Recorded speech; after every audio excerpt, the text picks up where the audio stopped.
Let me ask you something that most people are too scared to even whisper. What if the darkness inside you isn't brokenness, but brilliance? What if the reason you've always been different, isolated, intense, even feared, is because you were never meant to walk the same path as others? You were chosen, but not in the way light workers often talk about. You weren't chosen to avoid the dark. You were chosen by the dark, to walk through it, to master it, to become the one who can enter the shadows and come back. Not burnt, not broken, but beyond it. We call these people dark chosen ones. They are rare. They are forged, not born. And the most powerful thing, they never go to hell. Not because they're innocent, but because they've already been there and made it their throne.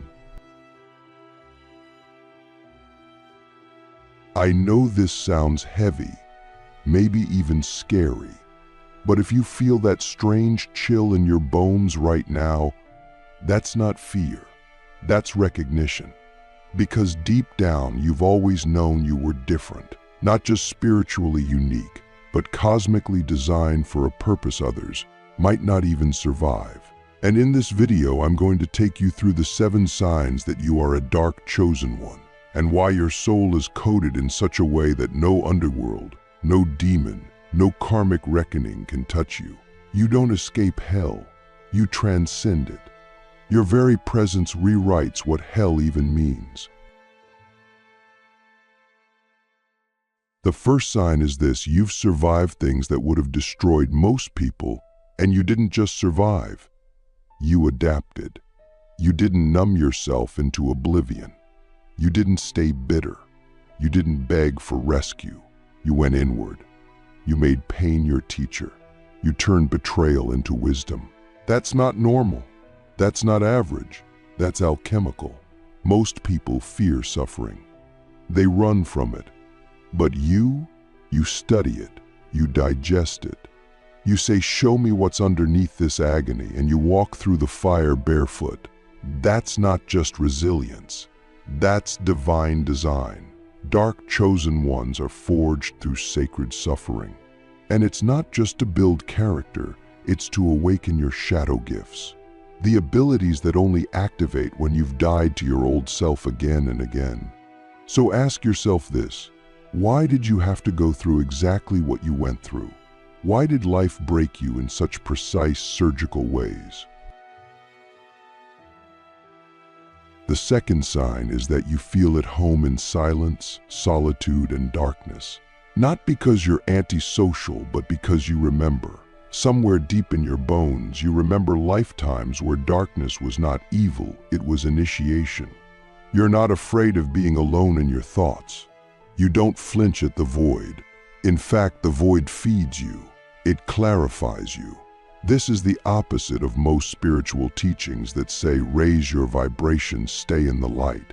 No, you descend. You go down into the basement of the soul, into the raw, bloody, unfiltered truth of human emotion, and you thrive there. Because the dark chosen one is not afraid to confront what others deny. You face the monsters within, and by doing so, you tame them. You don't cast them out. You integrate them. That's why hell has no power over you. You've already made peace with your inner demons.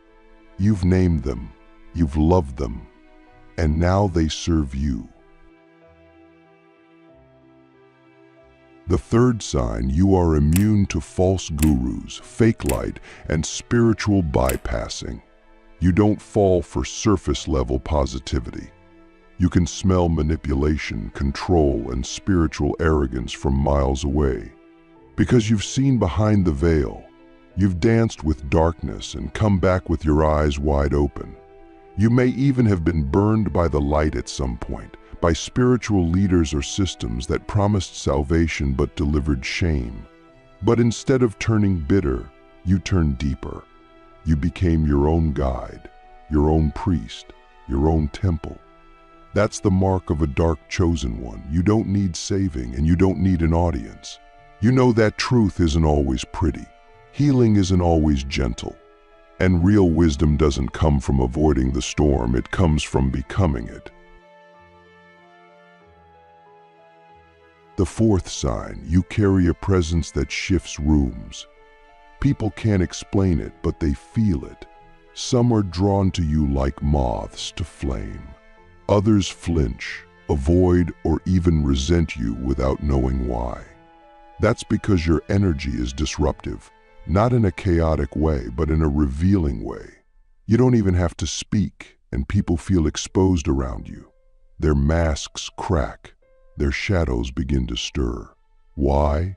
Because your field activates truth. You are a mirror the ego cannot lie to. But here's the twist. You don't judge. You don't shame. You just see. And that seeing is healing. It's uncomfortable for others, yes, but it's also liberating.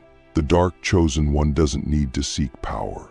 They are power, silent, sovereign, and absolutely unshakable. That's why lower entities, fear-based systems, and even spiritual parasites can't latch onto you. Your field is too clear, too grounded, too aussie. The fifth sign, you are a master of duality. You don't see life as black and white. You don't label things as good or evil without understanding their roots. You've lived in the gray. You've walked in both worlds. You've tasted holy ecstasy and soul-crushing despair, and you honor both. You understand that the light without shadow becomes blinding, and shadow without light becomes consuming. But the dance between them, that's where truth lives. And because of that, you don't shame your desires. You don't suppress your anger. You channel them.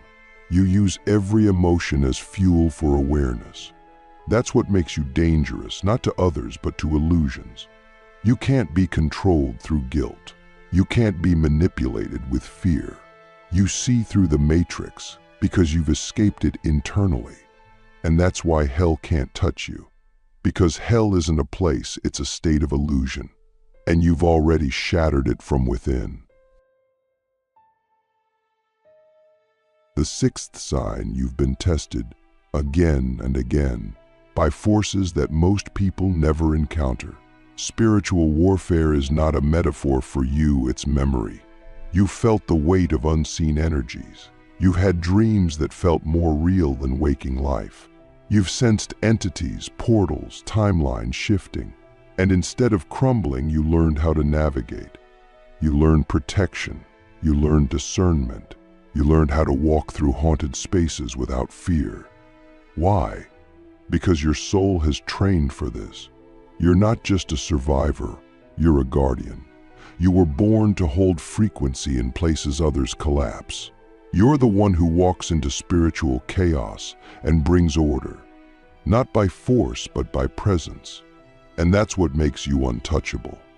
Because you don't fight with fear, you command with energy.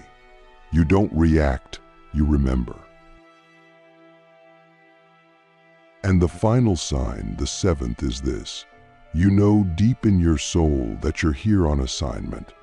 You've always felt it, even when you didn't have the words, even when you tried to live a normal life. Something kept pulling you back. A voice, a vision, a knowing. It said, you're not like them. You're here for something else. And that voice never left, because it was never outside of you. It was you, your higher self, your ancient self, the part of you that never forgot.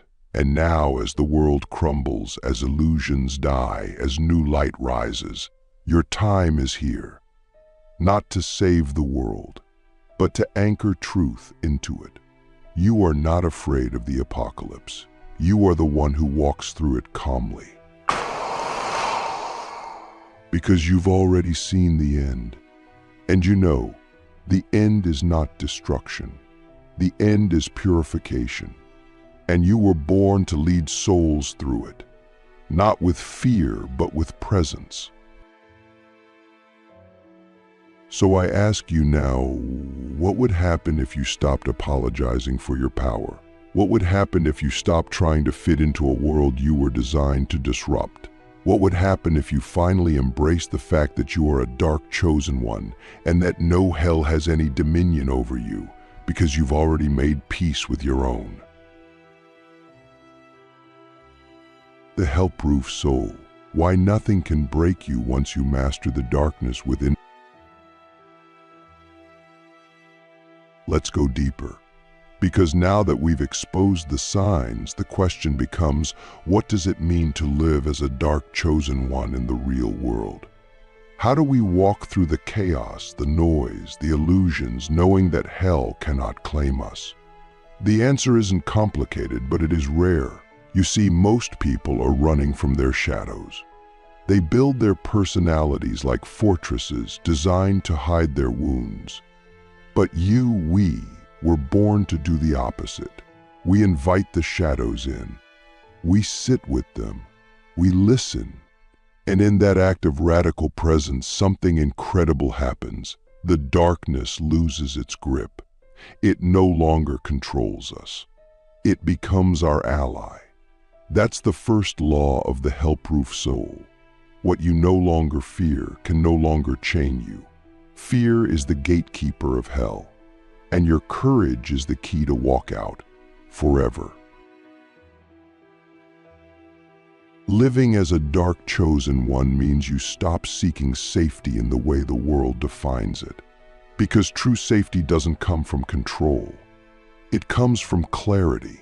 You learn to walk into uncertainty with your eyes open. You stop needing permission to be who you are.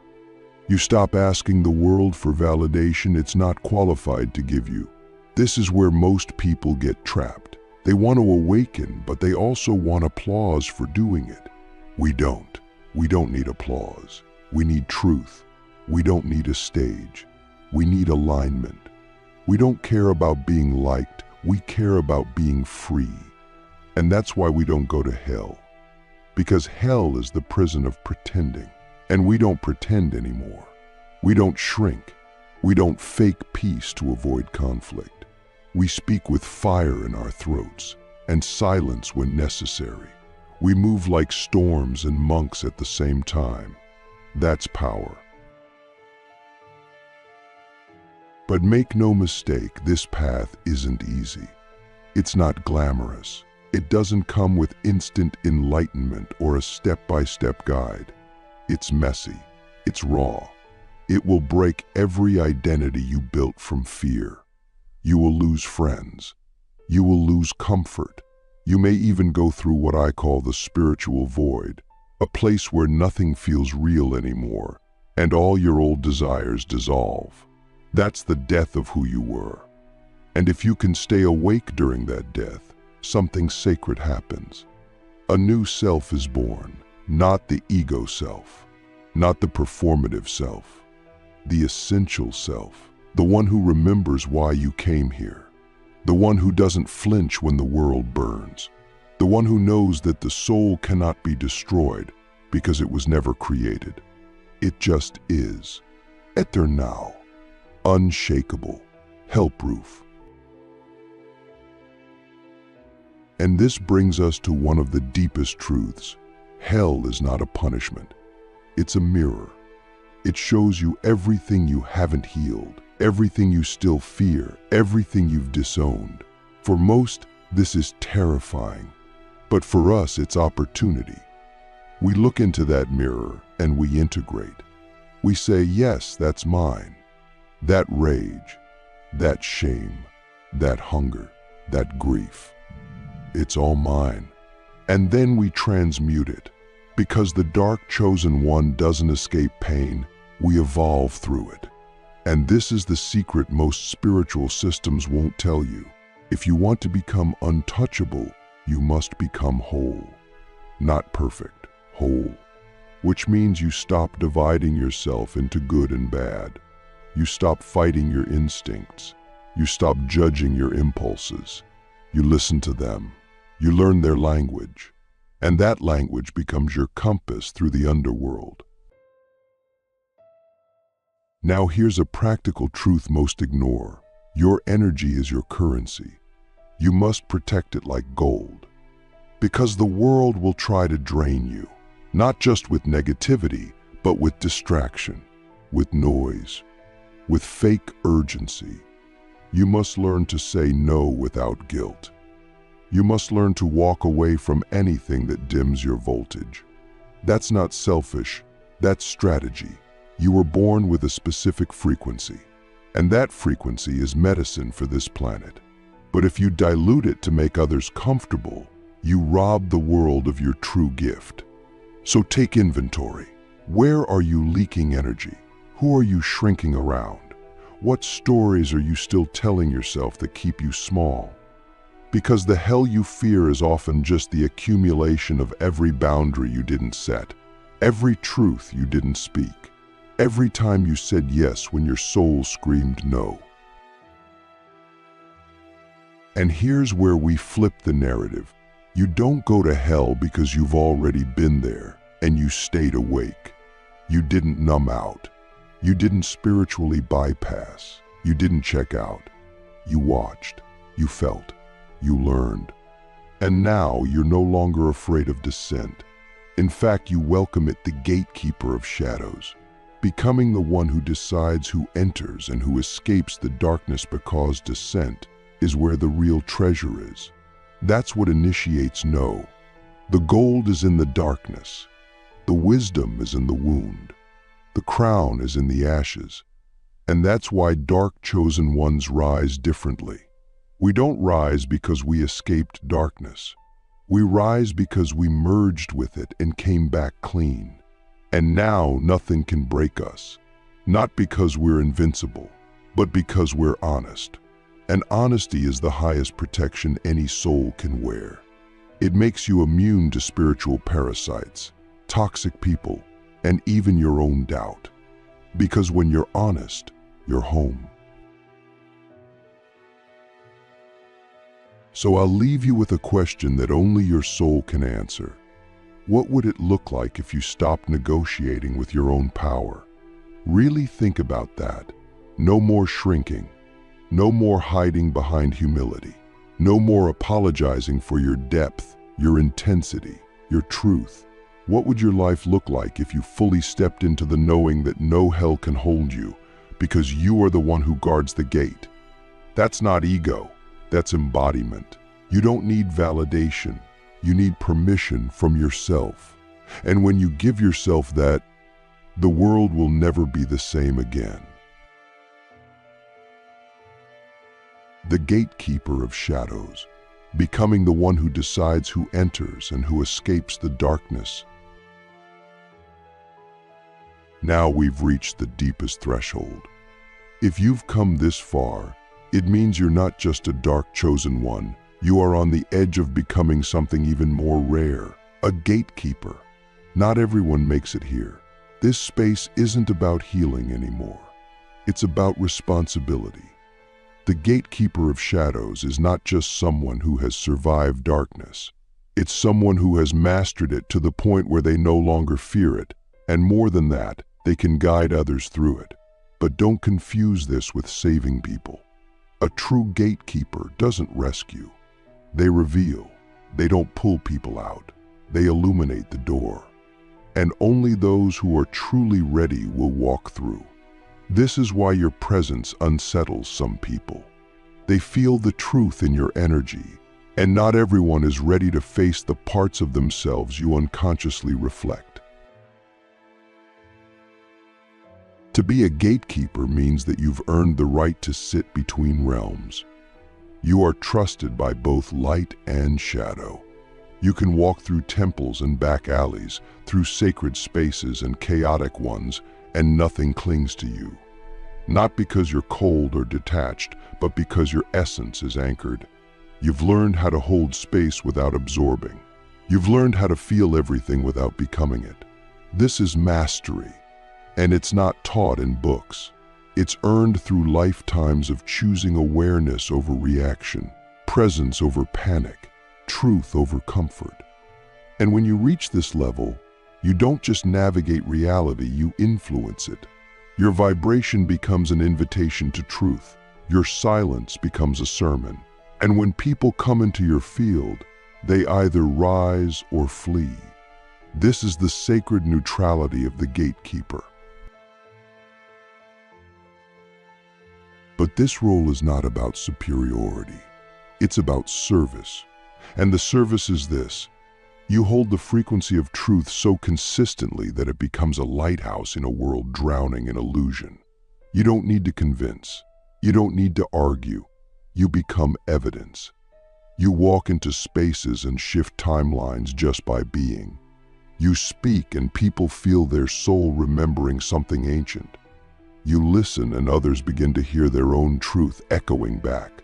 But to do this, you must stay clean. Not in a moral sense, but in an energetic one. You must constantly clear your field. You must check your motives. You must return again and again to stillness. Because the moment you begin to operate from ego, you lose the gate. You become another seeker, not a keeper. And the gate demands responsibility, not perfection, integrity. There will be moments where your path will feel isolating. That's part of the deal.